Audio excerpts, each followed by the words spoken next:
आपलं स्वागत एबीपी माझामध्ये पुन्हा एकदा उपमुख्यमंत्री फडणवीस बोलतायत, थेट जाऊया.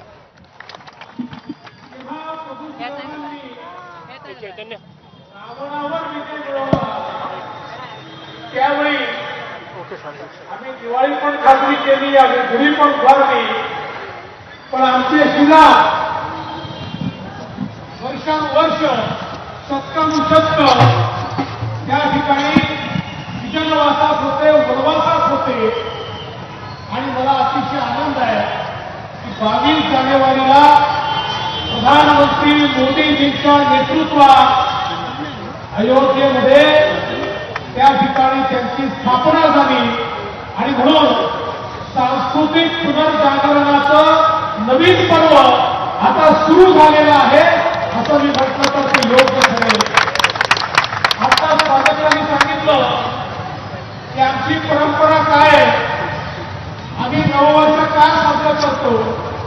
खरं म्हणजे या सांस्कृतिक पुनर्निर्माणामध्ये आमचा जो इतिहास आहे, आमची जी संस्कृती आहे, ही पुन्हा एकदा आपल्याला आपल्या पुढच्या पिढ्यांपर्यंत न्यावी लागेल.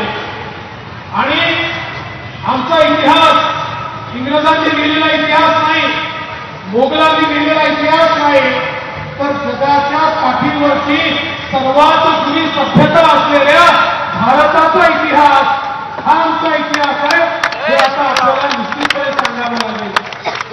आमच्या इतिहासातून, आमच्या संस्कृतीतून ही पानं डिलीट करून टाकली, ही पानं आता पुनर्लिखित होणार आहे.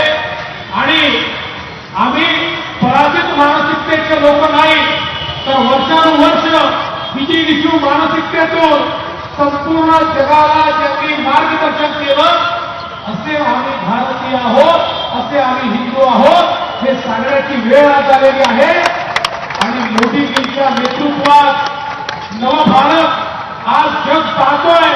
आणि मला विश्वास आहे प्रभू श्रीरामांचा आशीर्वाद मिळाल्यानंतर पुन्हा एकदा भारतामध्ये आणि महाराष्ट्रामध्ये विजयाची नवीन गुढी ही येत्या काळामध्ये आपण उभारणार आहोत. आणि त्याकरता तुमचा सर्वांचा आशीर्वाद हा प्राप्त होणार आहे. म्हणून पुन्हा एकदा तुम्हाला सर्वांना आजच्या दिनाच्या मनापासून शुभेच्छा देतो. संदीपजींचं आणि संपूर्ण टीमचं मनापासून अभिनंदन करतो.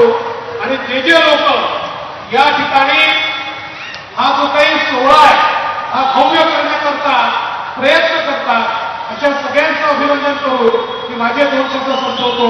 धन्यवाद. जय हिंद, जय भारत, जय श्रीराम. धन्यवाद देवेंद्रजी, धन्यवाद प्राजक्ता. खरं म्हणजे मला